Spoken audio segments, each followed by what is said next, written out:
manner. देखो sir, legal rules या essential elements of a valid acceptance, direct question आना थोड़ा सा मुश्किल है, ठीक है। लेकिन यदि डायरेक्ट क्वेश्चन आ जाता है तो सर कितने पॉइंट्स हैं?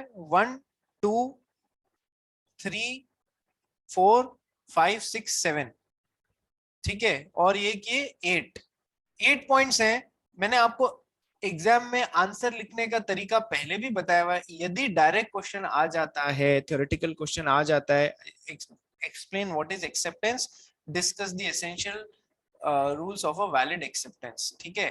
तो आप लोग क्या करेंगे, ठीक है, आप लोग सर एक्सेप्टेंस क्या होता है ये डिफाइन करेंगे, और एक काम भी करेंगे कि ये 7 के 7 पॉइंटर्स के रूप में पहले यहां पर बता देंगे।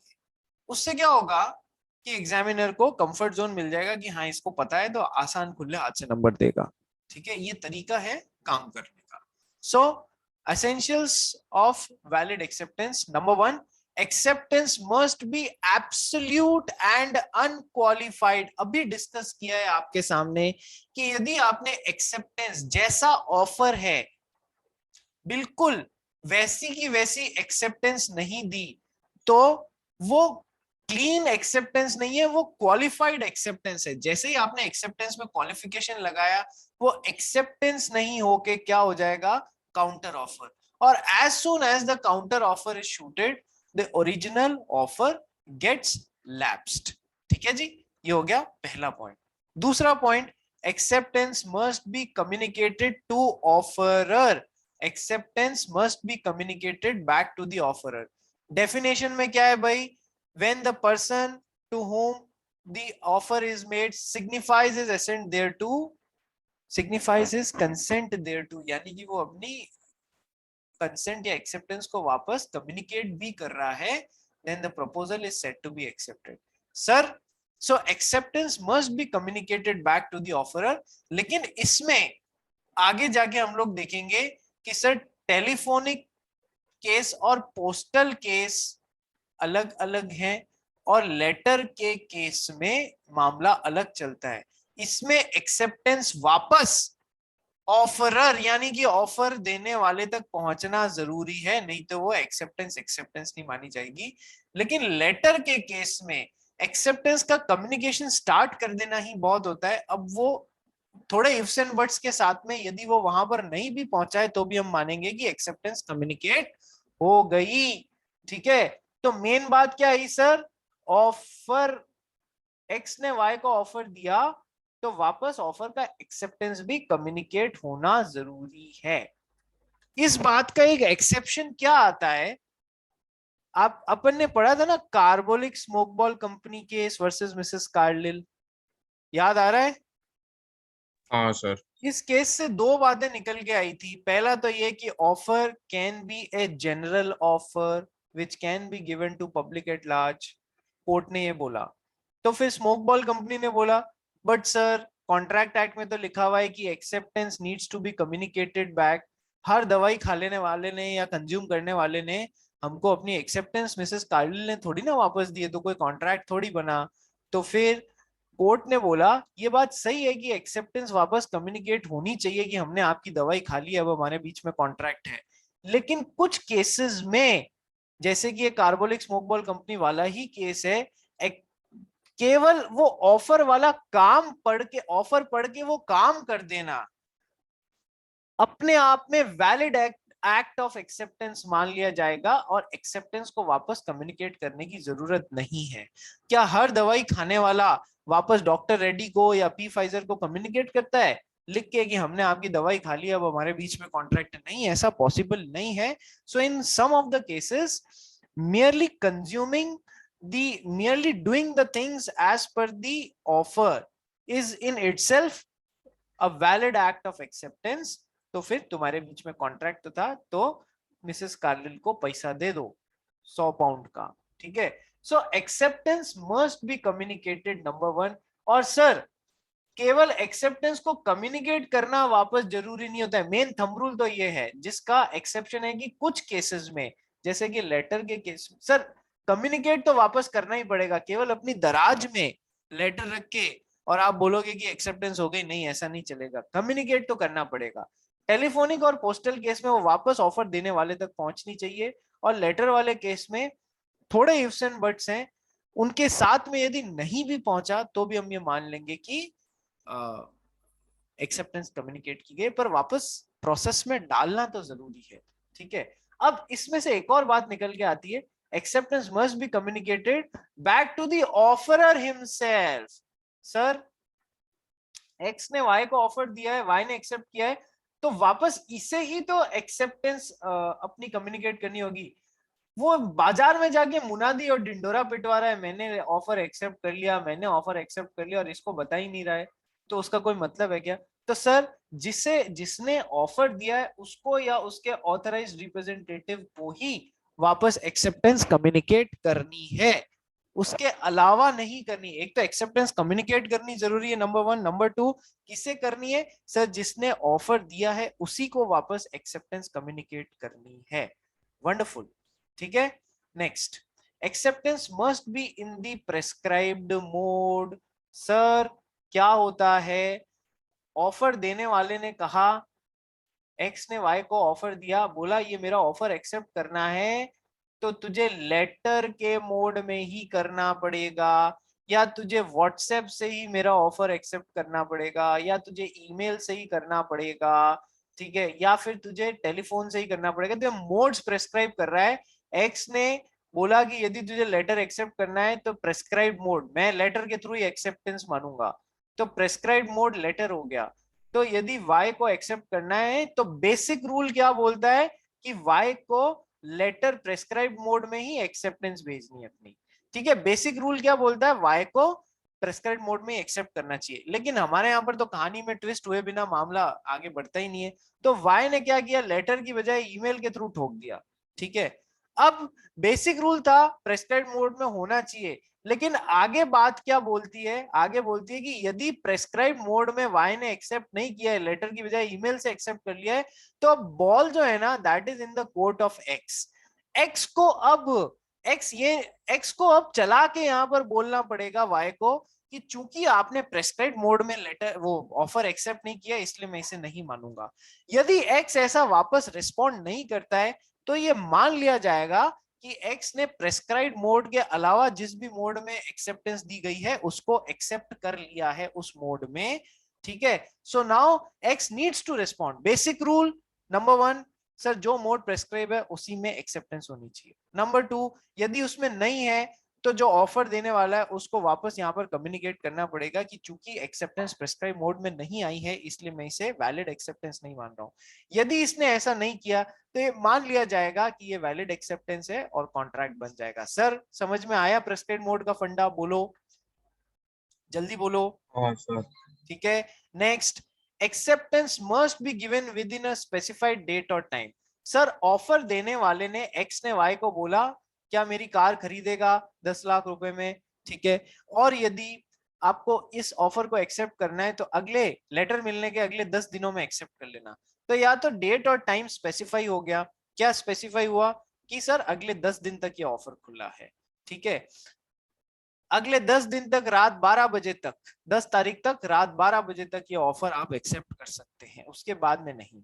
ठीक है, या फिर कोई एक सिचुएशन प्रेस्क्राइब कर दी, एक जने ने कंप्यूटर और लैपटॉप की सेल लगाई, बोला ये ऑफर अगले 3 दिन तक खुला है, या फिर जब तक स्टॉक लास्ट है, 3 दिन से पहले भी खत्म हो जाता है, 2 दिन में स्टॉक खत्म हो जाता है तो मेरा ऑफर खत्म हो जाएगा। ठीक है, तो या तो ऑफर इस इन दौरान एक्सेप्ट हो जाना चाहिए, must be offer must be accepted within specified date और टाइम। ठीक है, और यदि कोई टाइम मेंशन नहीं किया गया है तो ऑफर को एक्सेप्ट एक रीजनेबल टाइम पीरियड के अंदर कर लेना है। यदि रीजनेबल टाइम पीरियड के अंदर एक्सेप्ट किया गया है तो ही वो मान्य होगा। सर, अब सवाल आता है कि यदि टाइम प्रेस्क्राइब नहीं किया गया है या डेट प्रेस्क्राइब नहीं की गई है तो रीजनेबल टाइम पीरियड क्या? Sir, reasonable time period case to case basis पे निकल के आएगा, कोई एक इसकी फिक्स डेफिनेशन नहीं है। सर कैसे कि सर, पटाखा मैन्युफैक्चरर ने पटाखा का जो शॉप लगाता है उसको ऑफर दिया कि ये मैं इतनी रेट में सप्लाई कर रहा हूँ, जमीन चक्कर, अनार, फुलझड़ी इतनी इतनी रेट में सप्लाई कर रहा हूँ, तो बोलो खरीदना है क्या? तो यदि इसे एक्सेप्ट करना है तो इतना टाइम में एक्सेप्ट करना पड़ेगा कि ये माल बना के इसको दीपावली के कम से कम 5-10 दिन पहले पहुंचा सके। नहीं तो ये जस्ट दीपावली के एक दिन पहले एक्सेप्ट कर रहा है और बोलता है कि अरे अपना कॉन्ट्रैक्ट बन गया, कल शाम तक मेरे पास में ये पहुंच जानी चाहिए। ऐसा नहीं होगा। रीजनेबल टाइम पीरियड के अंदर एक्सेप्ट करना है। एक्स ने वाई को बोला क्या मेरा घर खरीदता है 50 लाख रुपए में, ठीक है। वाई 5 साल बाद आके बोलता है हाँ तूने मेरे को ऑफर दिया था घर खरीदने का 50 लाख में, चल मैं एक्सेप्ट करता हूँ, कॉन्ट्रैक्ट बन गया, ला बेच घर अपना 50 लाख में। सर 5 साल में तो इस 50 लाख के घर की वैल्यू 1 करोड़ रुपए हो चुकी है, ठीक है। रीजनेबल टाइम क्या होगा सर? 1 महीना, 10 दिन, 15 दिन, 1 महीना, ये रीजनेबल टाइम होता है, ठीक है। तो reasonable time circumstance to circumstance के बेसिस पे वेरी करेगा, ठीक है। Acceptance must be given within specified date or time. If no time is mentioned, then acceptance must be given within reasonable time. Acceptance cannot precede an offer. सबसे पहले offer communicate होना चाहिए, फिर ही acceptance पानी चाहिए। एक्सेप्टेंस का काम यदि आपने ऑफर मिलने से पहले कर दिया तो भी वो वैलिड एक्सेप्टेंस वाला काम नहीं है। केस कौन सा लगेगा जिग्नेश?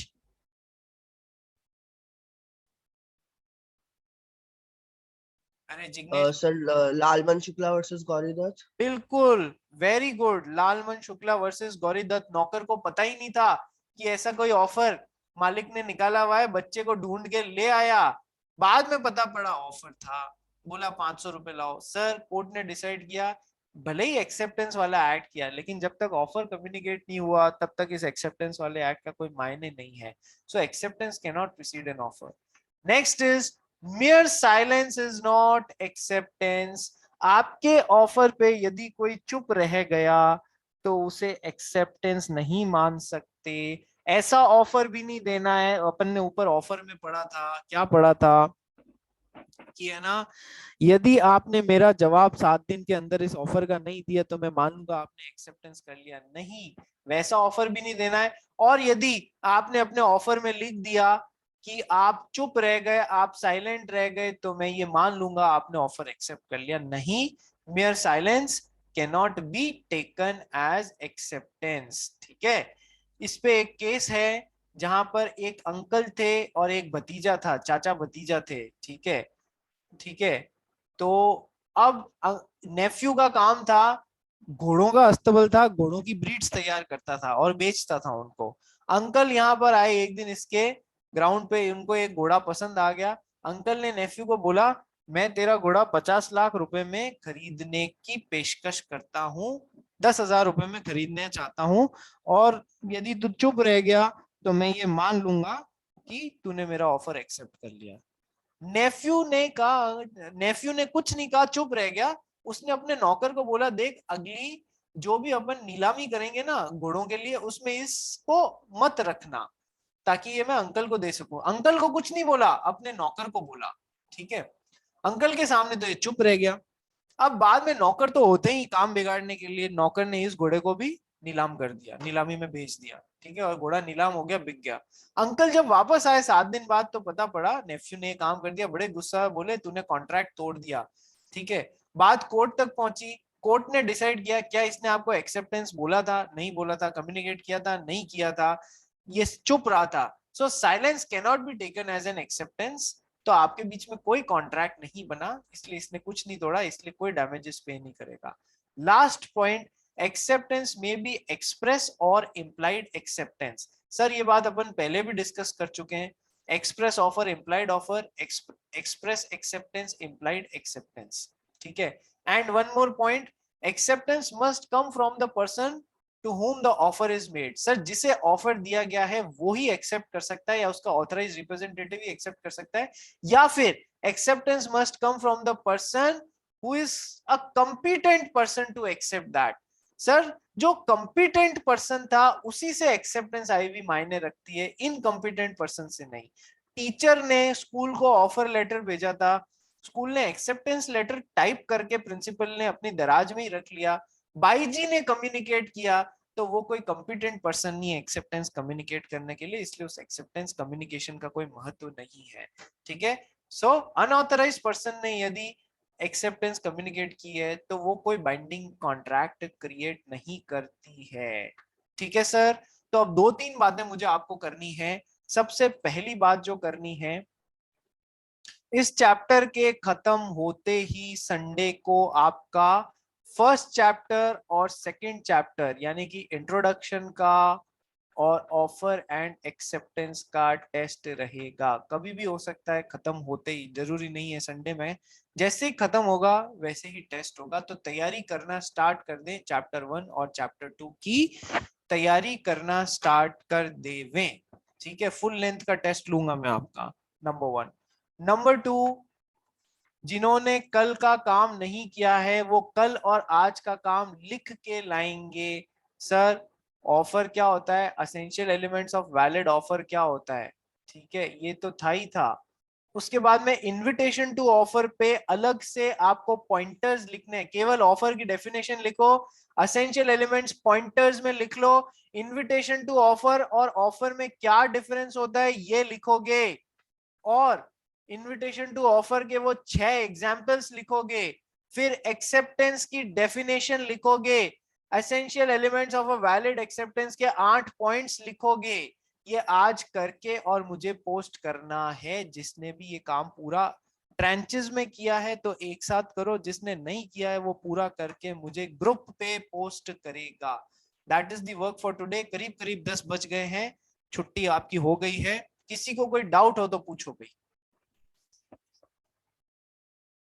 नहीं है डाउट, क्लास एंड करूं? चलिए, थैंक यू एवरीवन।